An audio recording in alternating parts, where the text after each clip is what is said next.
What is up, you guys? Welcome back to another one. If you're new to the channel, I am Gold Pony, and today we are in the new 2020 Mazda CX-5, courtesy of Jack GM Volvo Mazda in York, PA. And so wanted to check this one out today, actually, for several reasons. First one being, this one has scored a well above average reliability rating by Consumer Reports, which, by the way, is the very highest reliability rating given by Consumer Reports, so you know it's solid to start. And not only that, there is several changes actually for the 2020 CX-5. So what do you say? Let's go ahead and jump right into it. And as always, let's start with pricing. And so, of course, as expected, there are several different trim levels for the 2020 Mazda CX-5. First one being the Sport, starting at $25,090. Then you have the Touring for $26,730. Grand Touring for $30,210. Grand Touring Reserve, which actually is the one we are in today, this one's starting at $35,035.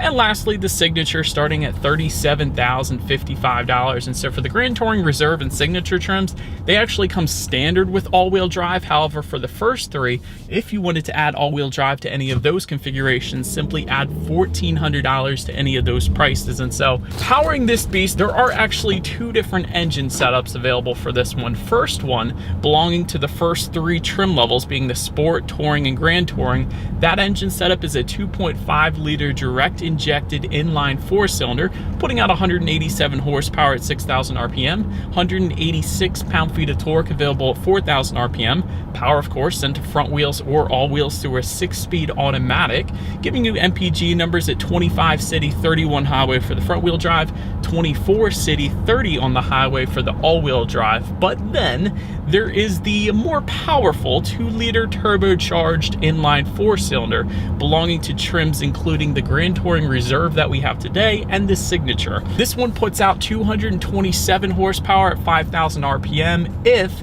you put 87 octane in it. However, if you were to put 93 octane in this beast, that does bump the power numbers up actually quite substantially, up to 250 horsepower, in case you were curious there. Then to go along with it, 310 pound-feet of torque available at 2,000 RPM if you go with 87 octane. 93 octane will bump you up to 320 pound-feet of torque, which, by the way, is a 10 pound-feet of torque jump from the 2019 CX-5 for this engine setup at least. So there's one of the new changes for the 2020 CX-5, but power, of course, sent to all wheels through a 6-speed automatic, 0 to 60 time, 6.4 seconds, which we will be testing out in a little bit here. MPG numbers come in at 22 in the city, 27 on the highway. But so now, before we do any kind of accelerations, I did want to mention there is a sport driving mode found just to the left of the shifter. There's a little button for that, and so when I just put it in that sport driving mode, it did immediately downshift for me, so it is going to hold the RPMs at a much higher level, and it's also going to adjust throttle sensitivity as well. But so now, having got all of those specs out of the way, what do you guys say? Let's do our first test, and let's test out the acceleration here on the CX-5, and let's see how quickly we can get this one here up to speed. There we go.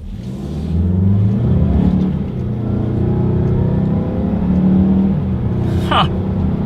All right, definitely a very nice acceleration. I will say, I felt like it was shifting a bit early. Like, if I were to manually shift through the gears myself, which you can do, just slide the shifter all the way to the left, I kind of feel like I would have got a little bit of acceleration there. I feel like the Mazda CX-5 was shifting a bit early, but still plenty of an acceleration, of course. Not going to have any issues merging onto the highway or anything like that, but still, I feel like the CX-5 was holding back on me a little bit. That's all I'm saying, but definitely a very nice acceleration in this one. But to go along with that, as always, braking is equally important. And so up front, you will find 12.6-inch ventilated front discs. In the back, 11.9-inch solid rear discs. As far as the braking feel goes, it's been absolutely perfect for me so far today. Certainly no issues with braking feel or squishy brake or anything like that.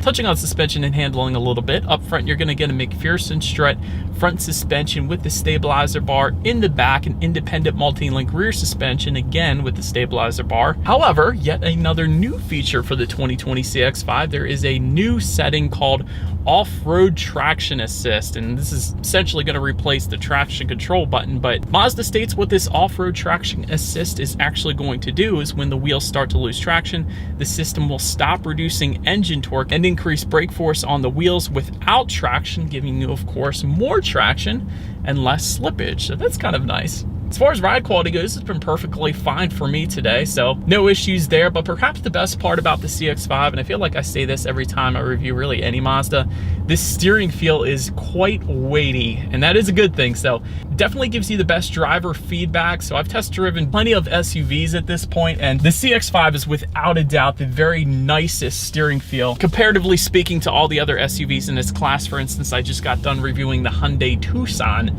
and it did have a nice steering feel, I gotta be honest, but definitely not as weighty as the CX-5. So I do prefer, as far as steering feels goes, the CX-5 is definitely at the top. So essentially what I'm saying is well done, Mazda. Very good job there. And to go along with that, let me mention yet another new feature for the 2020 CX-5. As far as cabin noise goes, it is quite nice. Certainly no issues there. But the best part about that cabin noise is there is a new engine harmonics enhancer, which adds a more refined and powerful sound into the cabin. So although I am cruising at a probably 25 miles per hour on these back roads right now, when you do hit the gas, you guys probably heard it during the acceleration. It definitely was a very nice sound being pumped into the cabin, so I definitely like that. And yet that is another new feature for the 2020 CX-5. But so anyways, touching on visibility, I can see perfectly fine out the back. As far as those headrests go, they are kind of on the larger side. It would have been nice if they could tuck down into the rear seats there to kind of add a little more visibility, at least if that second row was not in use. That's always a good thing, but nonetheless, I can still see perfectly fine out the back. I did want to also mention on top of that though, since we do kind of have rain in the forecast today, rain sensing windshield wipers do come standard across the board, and that is for every single trim level, so that's definitely a plus. To go along with that, there is a windshield wiper de-icer that will come standard on the Grand Touring Reserve and the Signature trim. So when it gets super cold and icy and snowy in Pennsylvania, like it quite often does here, that is definitely going to be a plus as well. And yet another plus when it comes to visibility, I am currently looking at a head-up display right now, a very crystal clear head-up display, by the way, as well, being projected onto my windshield, giving me, of course, the speed limit of any given road that I am on, along with the current speed I am currently traveling. And I also came up at a stop sign back there, and it projected a little stop sign onto my windshield as well. So I think that's pretty cool. And of course, that better helps you keep your eyes on the road as well. So another little safety feature there, and certainly assisting with visibility overall. So I do love that. But that about rounds out the performance segment of this review. Let's now go ahead and take a look at the exterior of this jet black 2020 Mazda CX-5. All right, you guys, so here she is, the 2020 Mazda CX-5, finished in a jet black exterior. Let's go ahead and start up front. And so to the sides, LED headlights will come standard for every single trim level across the board. And of course, they will come with the automatic feature, meaning when it starts to get dark out, they're going to turn on automatically for you there. Also, LED daytime running lights, of course, coming standard as well. I did want to mention, if you go with the Grand Touring trim level and up, you will get an adaptive front lighting system, meaning when you're going around a bend at night, the headlights will swivel based on your steering angle, better help illuminating what is around that bend, so you're less likely to hit a deer or whatever objects, of course, are in the road. Also, with that Grand Touring trim level and up, though, you will find LED fog lights just below and LED daytime running lights to go along with that as well. And so, but then making your way to the side of this one, black window surrounds with chrome beltline molding will come standard across the board, as well as rear privacy glass if you go with the Touring trim level and up. So did want to mention that. Body colored power adjustable side mirrors will come standard on all trim levels, and they will actually come with LED integrated turn signals as well. Then taking a look down at the wheel setup, 17 by 7 inch aluminum alloy wheels will come with the Sport and Touring trim levels.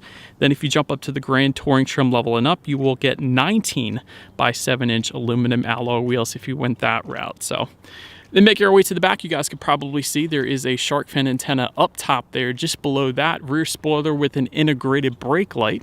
Just below that, rear window wiper, of course. And if you wanted LED taillights, go with the Grand Touring trim level and up. Of course, that is what you're looking at right now. They definitely look good back there. And just below all of it, dual exhaust outlets with chrome tips coming standard across the board. So I do believe you guys know what we have to do next. As always, here is that exhaust clip.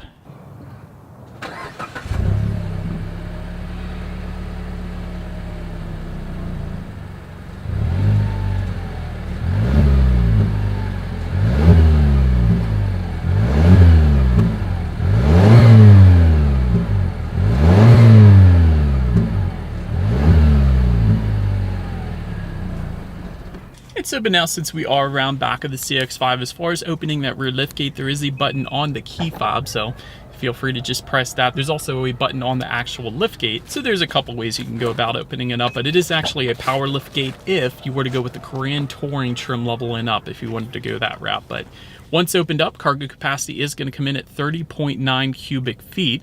If that was not enough space, of course, those rear seats do fold down, bumping the cubic feetness up to 59.6 cubic feet. And although the driving dynamics are absolutely amazing in the CX-5, this is probably one area of the CX-5 that could use a little bit of room for improvement is the cargo space, because that 59.6 cubic feet, that is less than its competitors like the Hyundai Tucson. Honda CR-V actually comes in at 75.8 cubic feet, which is a ton.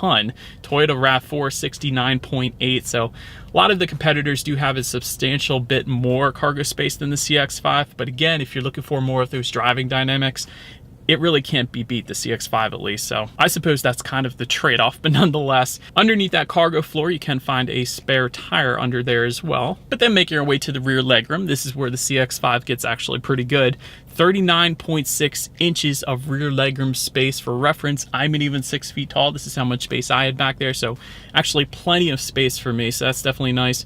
Rear ventilation comes standard on the Touring trim level and up. You will find a rear center armrest with cup holders again on the Touring trim level and up. You can actually get heated rear seats if you go with the Grand Touring Reserve that we have today or Signature trim level, so it's always nice spoiling the rear passengers with some heated rear seats. That's always a plus as well. Making our way to the front seats, manually adjustable cloth seats will come with the Sport trim level. You will find a power driver seat with power lumbar for the Touring trim level and up. And by the way, if you go with the Touring and up, you will also get heated front seats, and then will come with a leatherette finish with suede inserts. I've always liked that look actually, so that's a nice little seating setup there.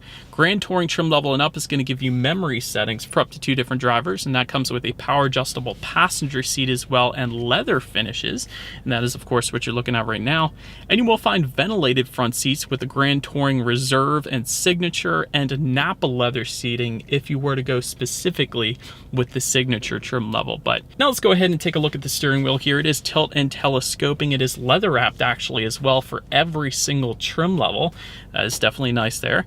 It will come heated if you were to go with the Grand Touring Reserve trim level or the Signature trim level. And if you're curious, that heated steering wheel button is located just to the right of the push button start there, so that's where you're going to find that. Speaking of, when it comes to the startup, let me first start by showing you guys the key here. All the buttons are actually located on one side of the key, including that Mazda logo, lock, unlock, and the button to pop the rear hatch. But it is actually, though, a push button start for every single trim level, so all I am going to do here is put my foot on the brake and press that engine start button located just by the driver's right knee there. And so once started up, tachometer is all the way on your left. You have your fuel gauge all the way to the right, and then you have your speedometer, which is front and center, of course. And within that speedometer, there's actually a small little digital display which can be controlled by using the steering wheel mounted controls on the left side there. And that's going to give you things like trip A, trip B.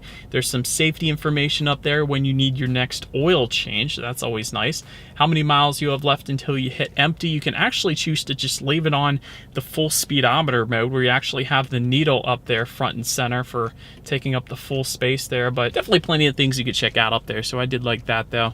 Taking a look at overall interior quality, power moonroof is going to come with a Grand Touring trim level and up. That's what you're looking at right now.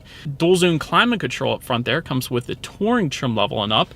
All trims will get an overhead sunglass holder found up top there. Homelink controls for up to 3 different garage doors found on the rear view mirror will come with the Grand Touring trim level and up. Frameless rear view mirror is going to come with the Signature trim level only, so that is not what you were looking at right now, of course. You will actually get a black cloth headliner with that Signature trim as well, and there is going to be some added wood trim again if you went with the Signature. Although we don't have the wood, I do like the design that they did just above the passenger side glove box and on the doors there. It's not wood trim, but it looks pretty good. I kind of like it. But so anyways, just in front of the shifter, you do have a 12-volt power outlet, nice little storage area with a rubberized bottom so things don't slide around as much.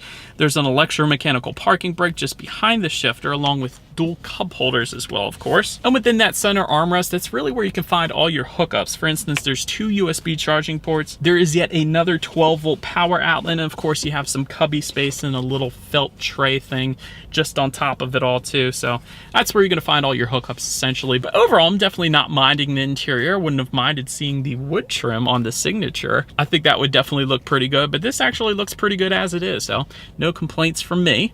Let's go ahead now and take a look at the tech display. Front and center here, you will find a 7-inch color touchscreen display if you were to go with the Sport, Touring, or Grand Touring trim levels. However, if you go with the Reserve or Signature, you will find an 8-inch color touchscreen display. But either way, you will still get Bluetooth and audio streaming regardless of which setup that you go with, along with Android Auto and Apple CarPlay if you go with the Touring trim level and up. That's not going to come on the Sport, unfortunately. So go with the Touring and up, and therefore you have free navigation through your smartphone. You can like and dislike your Pandora songs up there, and there's a couple other apps as well.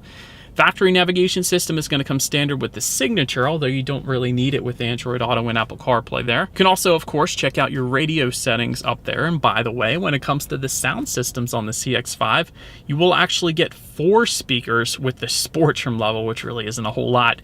6 speakers with the Touring, and all other trim levels, Grand Touring and up, essentially is going to give you a 10-speaker Bose sound system. So therefore, that is the one we have today. So what do you guys say? Let me go ahead and turn on the radio here. Let's see what we got playing this morning, and let's test out the clarity of this one.